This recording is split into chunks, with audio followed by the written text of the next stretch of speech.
Good morning, everyone. Good morning.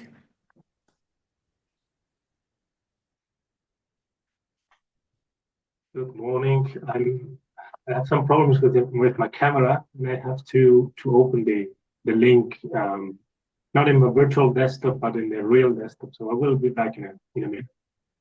Sure, no problem.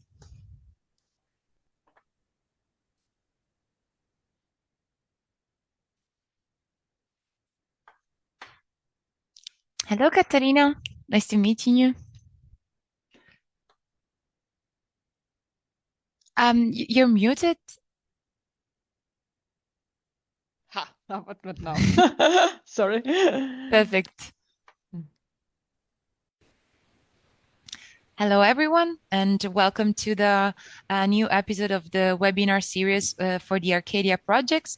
Today we have Katharina Deim and Felix Hagen from the Lower Austria that will present us their co-innovation lab on nature-based solution for rural areas in Lower Austria.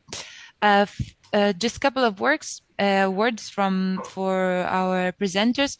So Katharina, she's currently a scientific expert at the soil protection landscape planning at the Agricultural District Authority of Lower Austria. She has a double degree in nutritional science and environmental education, and she has several years of experience in project management and training in different thematic areas within soil life and protection, organic farming, urban gardening, and sustainable nutrition.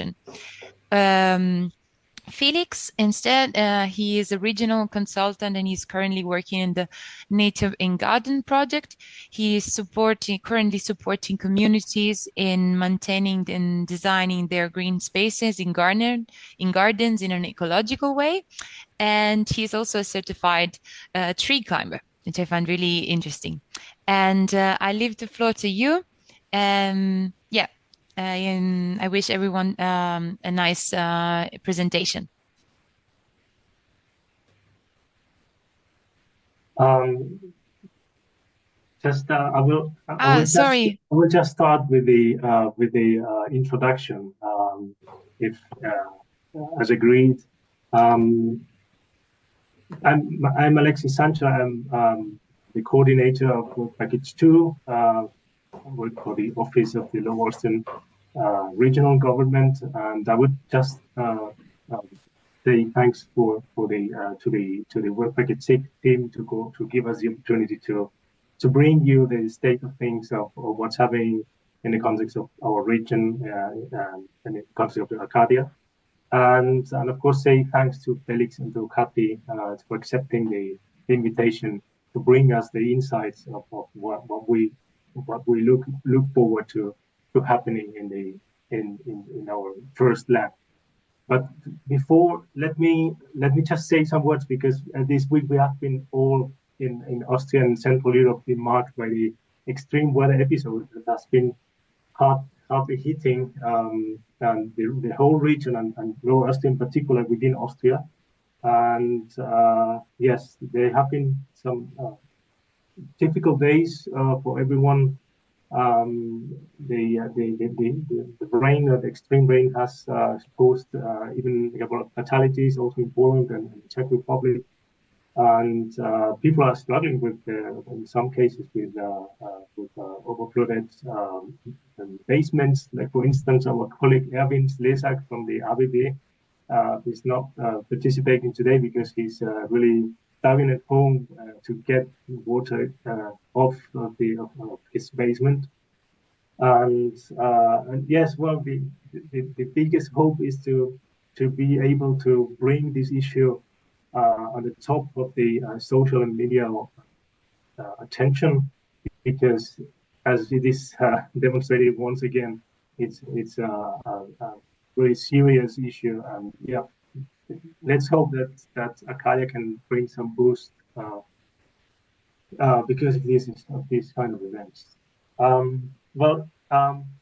Now I would just bring you the main picture very briefly of what we're doing, and then go rapidly to the topic of today, which is the first lab, and then give the floor to Kathy and Felix. Kathy, can you skip the slide? Thank you.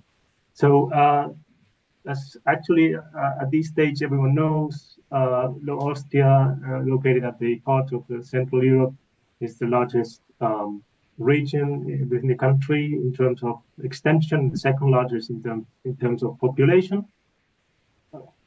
Although actually geographically speaking includes Vienna, the capital city, which is the small gray area within Lower Austria. And what we strive for in Acadia is to establish a set of selected nature-based solutions as a preferred measure when it comes with dealing with climate change adaptation. So not just on top, but really putting it at the center of the climate change adaptation policies. And we have so far selected three different areas connected to or the areas where we are going to organize our 3 co-innovation labs. Today we're going to focus on the first one, located in the area of the region called Wagram, related to the topic of water. I will explain in some details afterwards. And just mentioning that we have already found the second or the third lab in the areas called, or the municipalities called Mistelbach and Wolkersdorf. The second one, we will devote this to one specific kind of areas, namely business parks. And the third one will be located in a larger town called Amstetten in the western part of the region. And we will deal with heat in urban and peri-urban areas. Please, next, please. Well, you see on the right-hand side the location of the 3 co-innovation labs is these small green areas, and the first one, Wagram, is just the one located in the middle of geographical middle of the center of the region. This is a relatively large area with more than 30 square kilometers. More than 30,000 inhabitants, and quite deeply rural, except for the municipality of the small town of Turn. The rest is quite marked by rural character.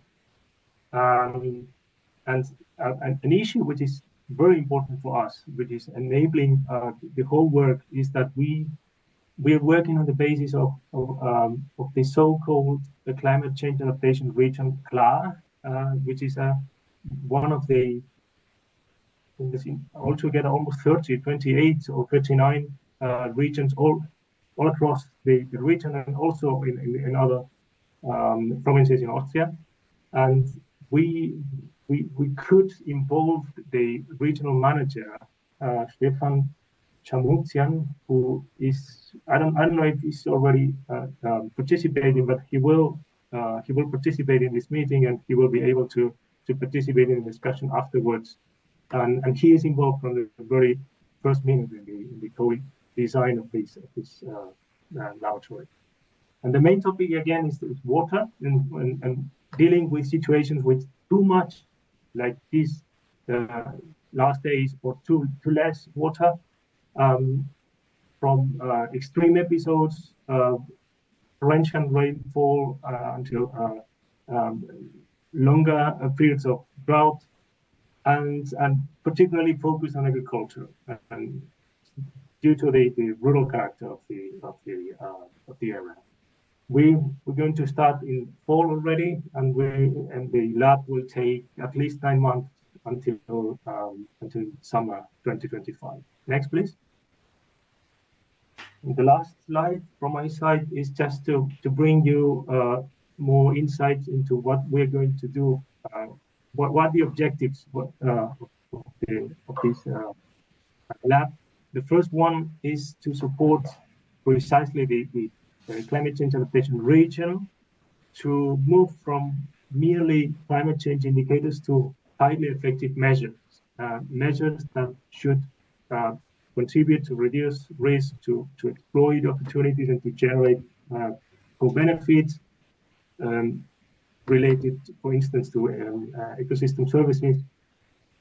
This is, so to speak, the main objective, but there are two further important objectives. The second one is to develop measures to position agricultural land use planning, what we call in German Flurplanung, as the key tool addressing climate change adaptation, and Kathy will give us some more details about. And the third one is to develop accompanying measures in the settlement areas, and we will listen from Felix which ones are planned. We don't overlook the contribution from other work packages, the assistance work packages 7 to 9, 7, 8, 9. And so supporting activities will take place as foreseen. And yes, we hope to bring you the whole results upon the end of this lab. And that's from my side, and we'll just give the floor to Kathy.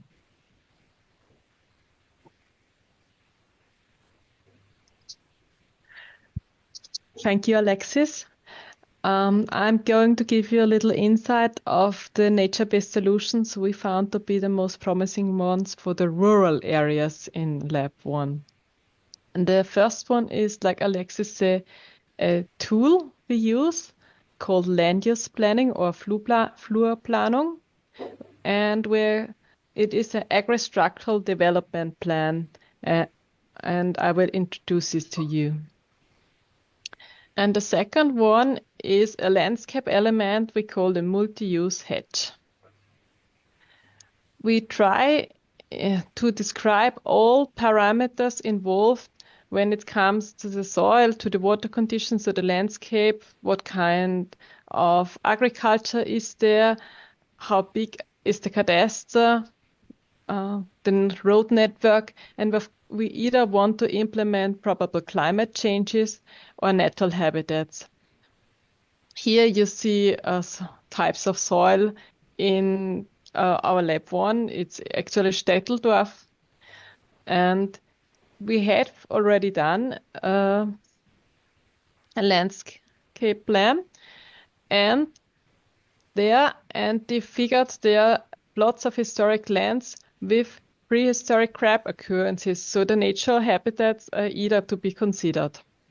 And a colleague of mine, as you see in the plan on the right side, merged here the plots of land where they found these crabs with the wet areas, which were actually the reason for the land use plan made. And he merged it with the plan where you can see the difference between the floor and the groundwater level.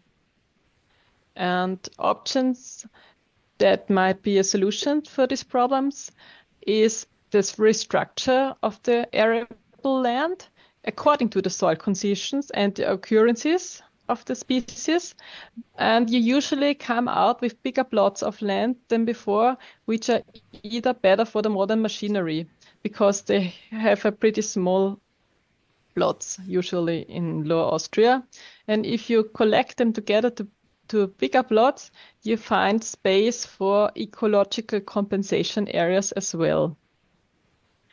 And you might get different options for proposals, like you can optimize the old ditch system, you can put more ditches in, and we either propose a planting that would be in accordance with the location.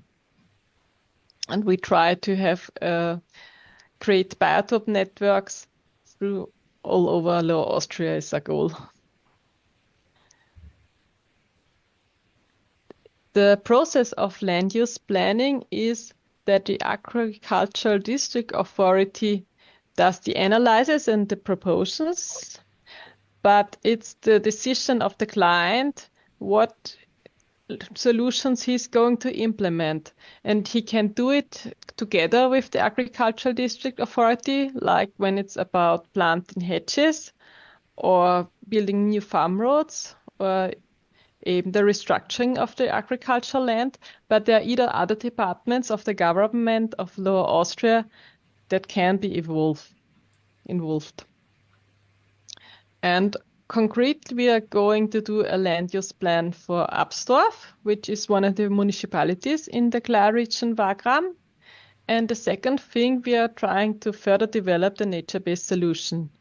We are doing to do some guideline interviews in which where we will involve the experts inside the agricultural district authority, but either the clients of already existing plans, and we're trying to figure out what were the most important measures they did and why, where did they implement them, and why didn't they implement other ones, and how satisfied are those with the measures, but either with the process of the implementation and the process of the consultation by the EBP. And I try to reach out for the measures and for the landowners who did it, but either to those who did not, because we want to find out what were the obstacles, why wouldn't they do it. So it will probably lead to some kind of report, and we try to improve the solution with the results.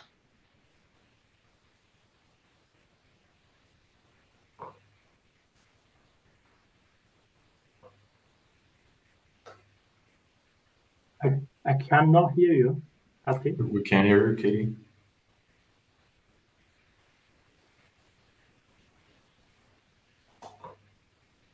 And the rest hearing? Yeah? No, I don't. Then I go back one slide.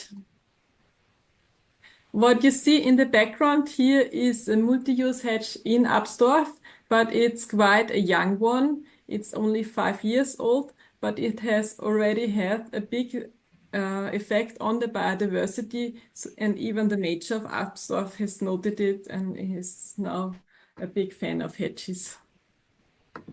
What we understand as a multi-use hedge is a closed woody planting where you have trees and shrubs planted in rows on at least one side of it, there has to be a biodiversity strip of some kind. It can include 2 stripes of trees or 1 stripe. It can be 2 or 1 stripes of hedges, and you can either choose if you need 2 biodiversity stripes on the side or just 1. The clue of this kind of hedges that it includes at least 50% fruit trees or wild fruit trees.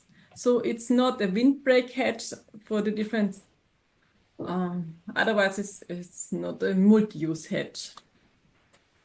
The benefits of the hedges are many. First of all, it's a great habitat. You help the beneficial organisms and the pollinators. You enhance the biodiversity. And our aim is to close these biotope networks so the animals can live in it all over the landscape of Lower Austria. And our main goal is, of course, to protect the soil from wind and water erosion. And like you can see here in the picture on the right side, you can measure the effect of the multi-use hedge up to 25 times of the height of the hedge. And of course, you protect the climate by binding and storage CO2 in organic matter. And you have a filter for dust and noise. If you implement fruit trees, you can harvest the fruits. By the way, this is my older daughter in a hedge that belongs to my husband. And because of the stabilizing of the water supply, you have a higher yield, and you either have a higher yield security. And if you're someone inventive, you can either put a wall on one side of the hedge for part of it. This was a soil wall from soil from the same space. The farmer to whom this space and hedge belongs has put it on the side in a space where he knows the flood has come down before. And so hopefully a big part of the soil and the water stops on his field, and the water can sink in the hedge and doesn't go down to the village. Of course, it is a great landscape element. This is another part of the same hedge, actually. And you create with the hedge either a cultural space and recreation area.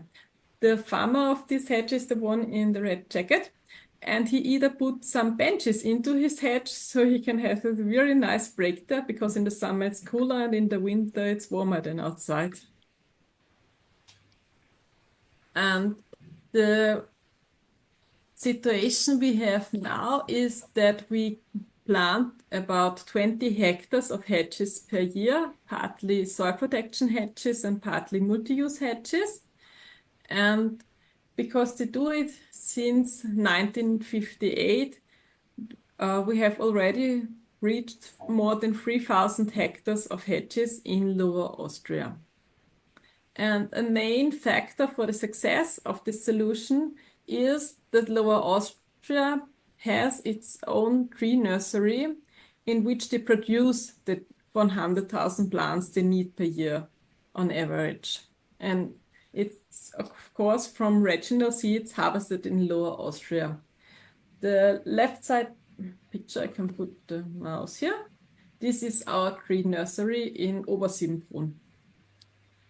And there are 3 main obstacles that keep the farmer from wanting these hedges, but we've overcome them in the last years successfully. The first and most important one, I think, is the adaptation of the Forestry Act, because if you have a multi-use hedge, it's not longer going to be a forest, so the farmer can remove it if he wants without replacement. But usually, of course, we don't want him to, but he has to be able to, otherwise he won't plant it in the beginning. And the second one is they always ask about the money. And the Ökol promotion is the promotion for the farmer, for the organic farmers in Austria. And we were able to put the multi-use hedges in the Ökol promotion. So they will get money for the hedges. And we were either involved in a lot of research about root competition between the hedges and the crops, because many farmers say that if the hedge drinks all the water from the soil, there's no water left for the crops. But because of the windbreaking effects, this is wrong. But if you let the roots grow as they want, they come out up to 11 meters out of the hedge, and then of course you have a root competition.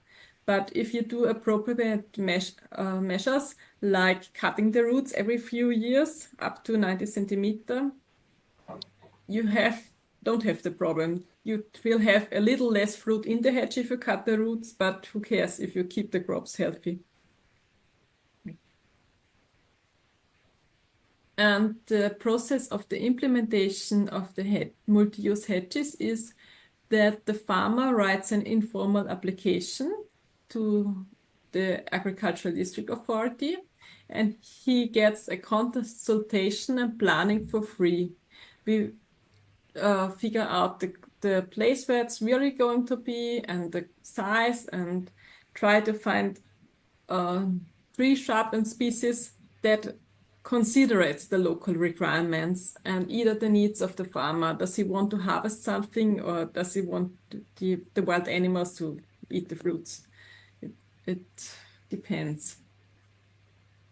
And when everything is fixed, we submit the technical report and the funding contract is signed, because the farmer has to pay about 10% of the costs. The whole work is given to him by the government of Lower Austria. The farmer has to mark the space where the hedge is going to be, and he has to prepare the space with greenery so the tractor and the machinery can actually plant it there. If he doesn't prepare it correctly, the hedge cannot be planted by us. And parallel is, of course, the production of the trees and shrubs in our tree nursery. Then our team comes and plants it, and the farmer has to put on mechanical browsing protection because otherwise the deer will come and eat the young trees, and we don't want that. And the ABB either takes care of the hedge until the survival of the hedge is really secured, because there may be some young trees that will lose to drought or that still get eaten by animals, so they fill the gaps with new plants in the next years until it is really secured. After 7 years, the wildlife protection grid can be removed by the farmer, and the farmer has to report within 10 years to the forestry authority that his hedge is a multi-use hedge and not a windbreak hedge. So then the land stays arable land. Otherwise, it becomes forest land, and this is different status. What we are going to do in lab 1 is on the left side, you here see a plan of absorb correct north-south direction. And farmer Alfred Grant has already planted those 2 hedges. The hedge in the background picture is one of them. And he already wanted to do a longer hedge when he planted the other 2, but he rented some land from the church, which is the purple area here. And the church said, you're not allowed to plant the hedge because we don't want forest land, we want arable land. But because of the change of the law in 2023, now they are okay that we will do another hedge here. And the violet ground belongs to the municipality, and because of the effects the major has seen with the existing hedges, he's willing to give ground on the plot of the municipality to prolong the hedge until the lowland wood, so that it will really be a good biotope network. So here you have it turned around, like you have south on the top, because we have a picture where that Tino made from the Eno, where you can see it from the north to, and this is the hedge that is already existing, and we will prolong it, and maybe we'll do a piece of it here too. We don't know it yet because we're still planning it, but we are very sure we will be able to plant it during lab 1. And in the backside, the great triangle is the plot that belongs to the municipality, and we hope we will plant it during lab 1, but if it won't be in lab 1, it will be planted later. So we are very happy to do it. Now I give the word to Felix. Yeah, thank you, Kati. And thank you, Gloria, for the introduction. As a regional consultant, one of my main tasks is to support communities, and therefore I'm constantly receiving information on the current challenges.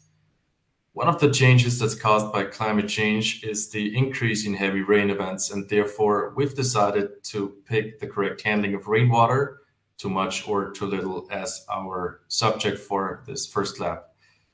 Last weekend confirmed that we are focusing on the right topic for sure. Of course, not only the communities located in our first lab, but most of our cities and villages in Lower Austria were affected by this tragic flooding.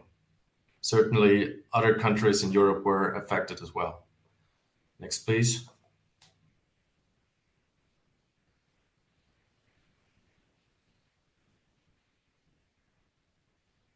Now, it's important to react correctly. The aim of our first lab is to create an exchange between the different stakeholders, to create practice-oriented solutions, and we would like to raise awareness of the risks. Broadly speaking, we are preparing workshops and with the aim of preparing the right measures for our 9 communities in our first lab. Next.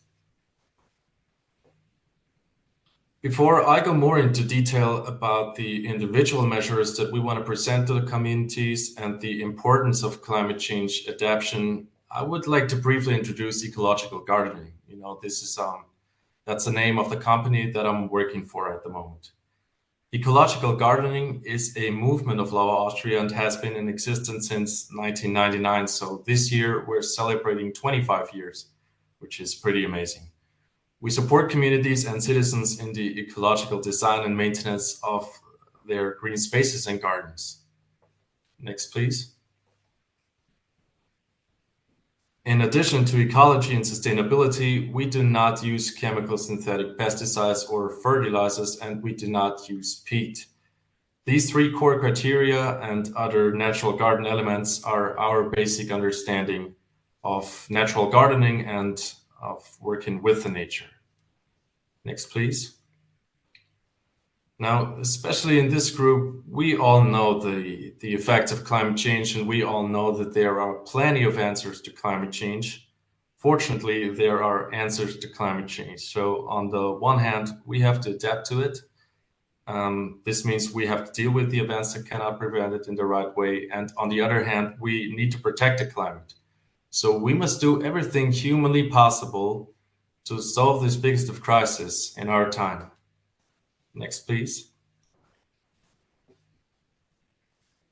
Now, I think some of you might know that I'm a master gardener as well, and I did work in a tree nursery for a couple of years. And as Gloria mentioned, I'm a tree climber, so trees are particularly close to my heart. And trees, as we think, are, a really great opportunity to combat climate change, and they are both. They are both climate protection and climate change adaptation. And although I do know a lot about trees, I was really amazed by the following numbers that I want to show you on the next slide. Now, the climate impact of one old tree is just astonishing, as I think. A single beech tree that is around 80 to 100 years old has a leaf area of about 2 soccer fields. It evaporates so much that we can even fill 3 bathtubs per day. And last but not least, they store over 3 tons of carbon dioxide. Now, we think, tree planting is important if we want to adapt to climate change. And I want to use this opportunity to ask you to ask your communities to plant as many trees as possible and to take good care of them, because I think, that's of utmost importance. We need more trees if we want to adapt to climate change. So on the next slide, I will go more into detail about what we're planning in this first lab. Now, first of all, political representatives will be informed in advance before we want to start with these workshops. We will be holding workshops to work out and explain the various measures that we're going to present. And of course, we would love to create this exchange between the communities and the different stakeholders. Everything is under the aspect of heavy rain, so all measures are adapted to the correct handling of rainwater. Next, please. Now, in these workshops, we present the various measures. So we want to work with the communities to develop specific measures that can be implemented not only in theory, but also in practice. So this means that the municipalities are perfectly prepared and can continue to work actively after the project. This is one of the most important points for us, that this project really, moves forward after this project Arcadia. Next, please. On this slide, you can read an important message. And as we think this could be one of the solutions, and it's an easy solution if we want to adapt to climate change and if we want to use rainwater correctly. So the important message on this slide is as simple as that: it's just as much green as possible. And what we're meaning with this sentence, that's something that I want to show you on the next slides. And now I really want to talk about the individual measures we present to our communities. So the individual measures we present are very different. However, they all have one simple goal: the correct use of rainwater. So I'd now like to talk about, some of the measures that we're going to present to the communities, and I want to talk about the different advantages of these measures and how we're going to present them to the communities. For example, let's start with perennial beds. That's one of the measures. With the right choice of plants, they are also drought tolerant and therefore require little to no water. One big advantage for the people working in our public green spaces is that perennials grow year after year and thereby require less work than replanting annuals. After some time, they take up a bigger footprint. So eventually you may decide to divide the plants, and this can give you free plants so you can create new beds. This is just amazing, as I think. Especially native perennial plants, of course, are a great possibility to attract wildlife. On the next slide, you can see another measure that we will present to our communities. So, for example, green roofs, one of the measures. Green roofs have an enormous cooling effect. They are close to air temperatures. So in most cities, what isn't roof is another impermeable surface like road or parking lot. These surfaces create a lot of problems for our cities that green roofs can actually help solve. With green roofs, water, like stormwater, ends up just evaporating the atmosphere through the leaves of these plants instead of going into the drain and polluting the environment. So, of course, depending on the structure, you can also plant trees and shrubs on roofs. And, with the right choice of plants that our communities are planting on their roofs, they really have a chance to promote biodiversity, which is even better. So having high densities of green roofs would allow animals like butterflies travel from patch to patch with lots of stepping stones of green roofs in between. Next slide, please. And another measure that we will present in these workshops are green walls, because green walls, of course, generate several benefits like remove air pollutants or reduce urban temperatures, improve biodiversity, attenuate rainwater, and so much more. So there are, of course, numerous other measures like, parking lots open to infiltration or tree planting that I mentioned earlier before, and so on and so on. So I hope that you got an idea now of what we're planning to do. We want our communities to look into this pool of boundless possibilities, and we want them to choose their favorite measure, what they can really work out in their communities.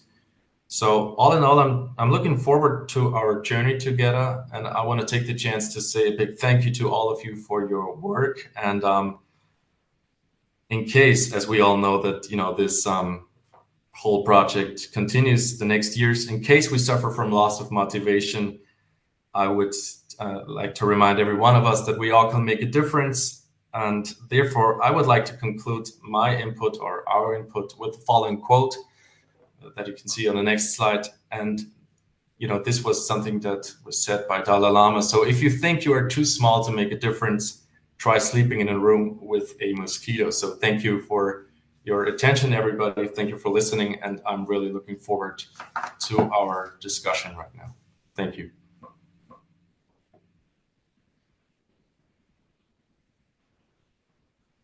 Thank you, Felix and Katharina. And apologies, Alexis, for skipping you. I didn't understand you were part of the presentation. Sorry. That's fine. Thanks, everyone. Really nice presentation. I would like then to open the floor for discussion. We have around 15 minutes. So please raise your hand or just open your mic if you have questions.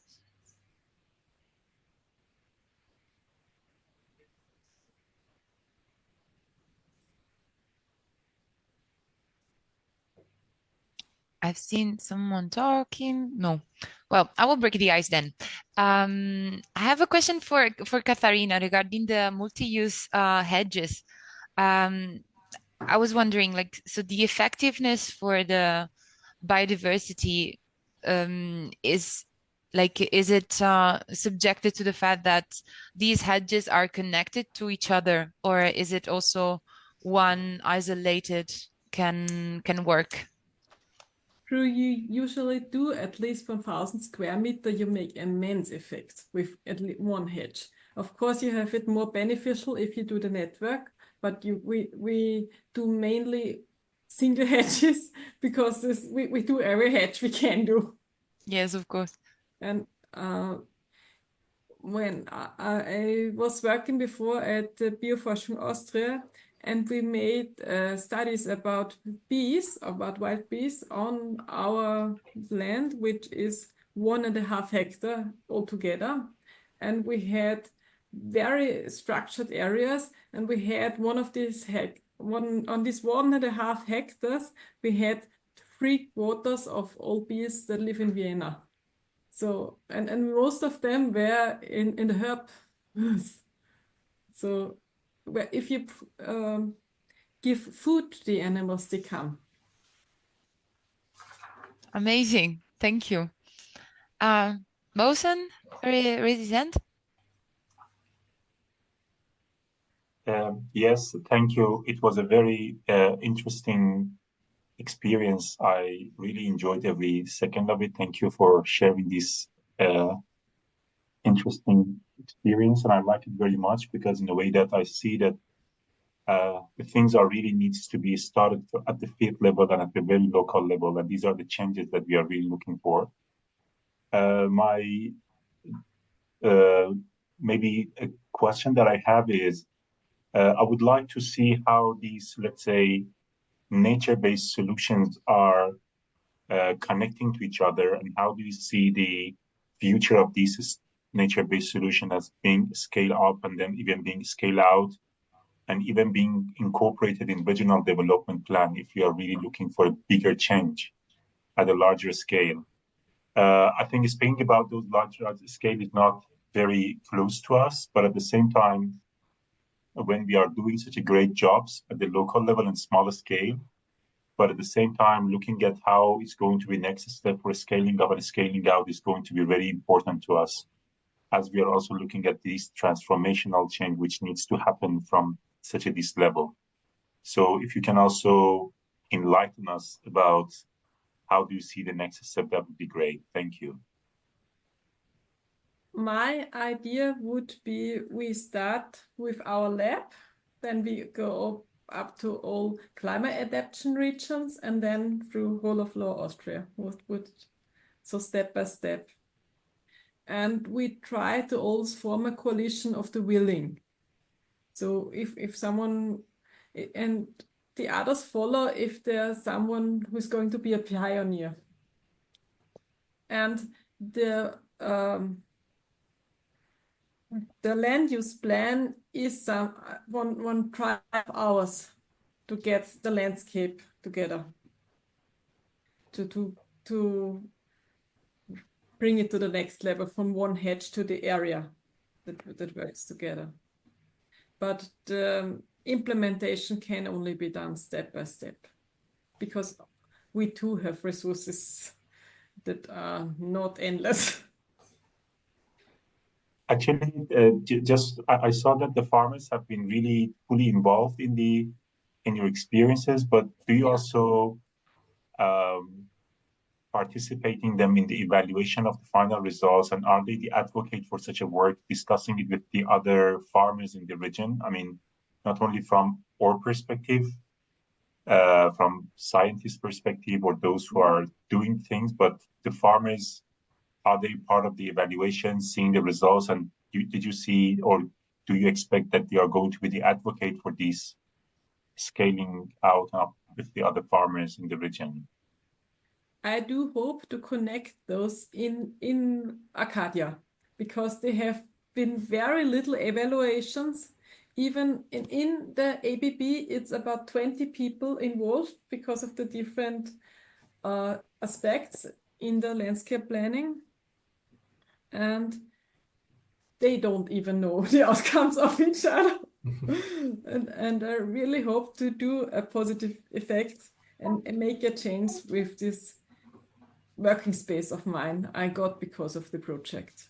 So I hope this project will help for the upskilling and for the figuring out the obstacles why the others wouldn't or didn't do it yet.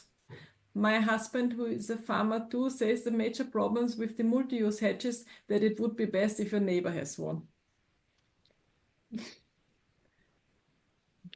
Yeah, I think that's one important thing, because I think someone has to start so others get influenced and really get motivated. And people, especially in the communities, have to experience, the cooling effects of plants outside the community or inside the community. And then we hope that, they get even more motivated to plant more trees or do more green roofs or whatever. Thank you for the question and the answers. Then we have Gary. I ask you if who asked the question can briefly introduce himself or herself and their organization. Thank you. Yes, thank you. Gary Banta from the University of Southern Denmark.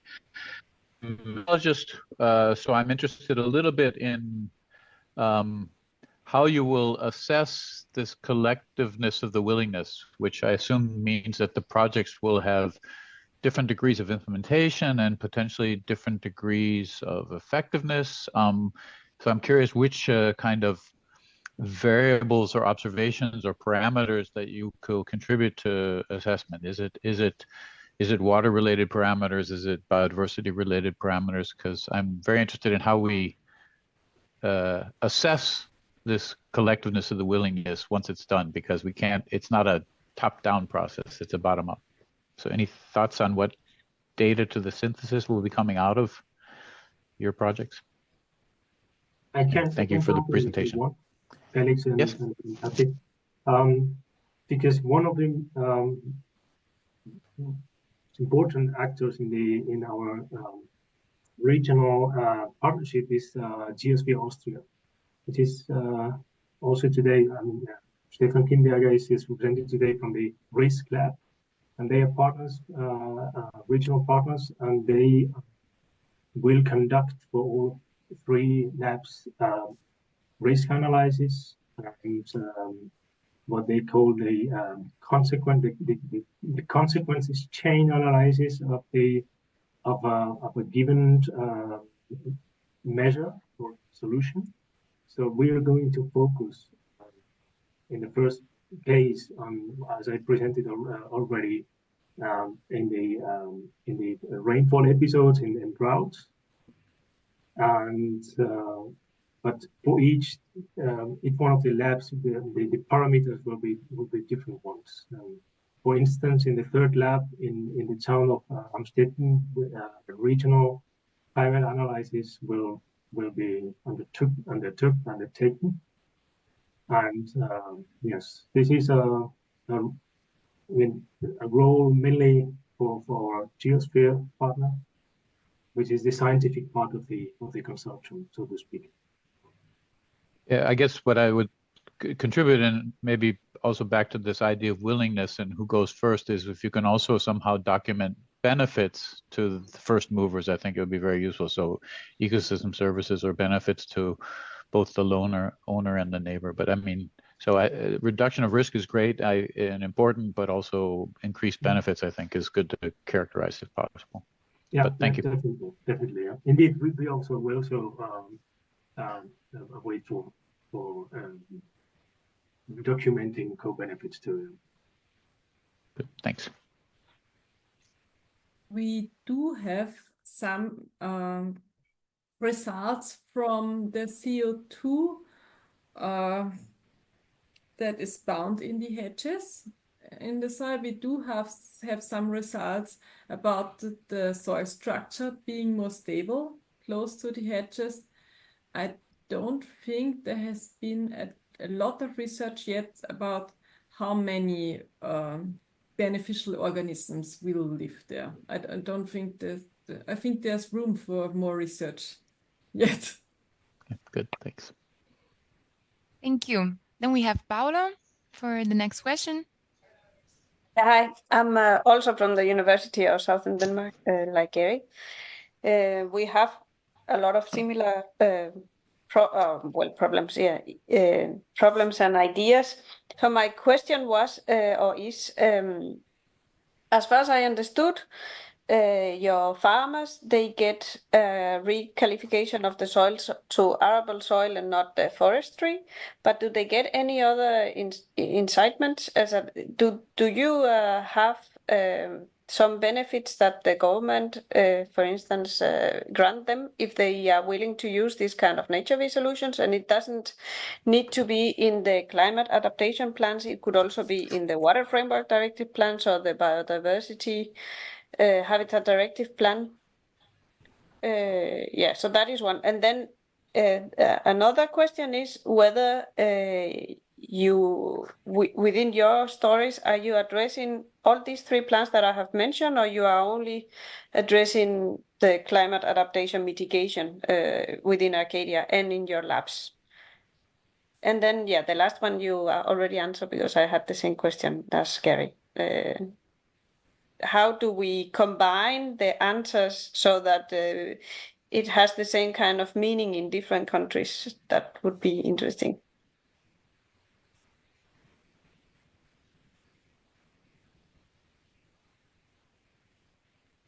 What do the farmers get is that they only have to pay 10% of the actual costs. The hedge costs more than 30,000 euros per hectare with all the measures of the caring of the hedges, and they do only have to pay for 10% of it. And it is a fact, a gap in the promotion system that existing ones, the farmers with the old hedges get something. It is really a problem that only the new ones are promoted yet. I do hope there will be some adoption, but this is really a problem in Austria, at least, to keep the old trees alive and to get some funding for the old hedges too.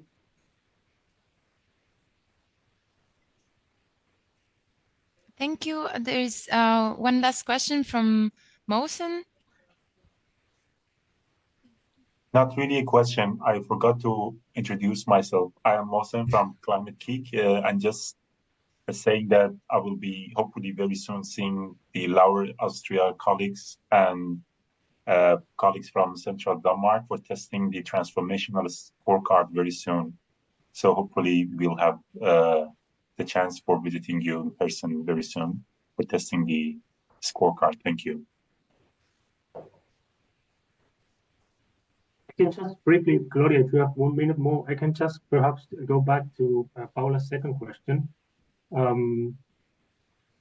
Just by saying that we are explicitly focusing on climate change adaptation, but I would say climate change adaptation is per definition a cross-cutting issue. So we are going to deal with biodiversity issues in any case. We're actually doing by applying our measures. And we, from the regional government, we will for sure try to collaborate with other departments related to water management, which are not really directly involved in Arcadia, but you know, we belong to the same organization, and it's absolutely necessary. And another topic, by the way, is spatial planning, which is also plays a very critical role also for us, and we will address them for sure along the project. Thanks. Thank you, Alexis, and thanks everyone that asked a question and participate. I just wanted to close up for the project partners, just some upcoming meetings we have, and so I hope you can see my screen. So like there has been some changes in the rolling agenda, so please check it up. We updated it, and like we have some on the next meeting will be on October 3rd from noon to 1, and it will be a seminar from Work Package 7 and it will take place on Teams. And so if you didn't receive the invite, please write us an email at Arcadia Work Package 6, and we will forward it to you. Then the next meeting will be on October 17th, and it will be a plenary session from Work Package 8. So we ask 2 representatives for each model region to participate. It will be 2 hours. So we ask you to take half an hour more from your time. Yes, so we will also send shortly an email regarding this. And then the next webinar will be on November 7th so from Work Package 10. And so again, please keep an eye on the rolling agenda. It's in our Work Package 6 folder. And if you have any doubts, just write us an email.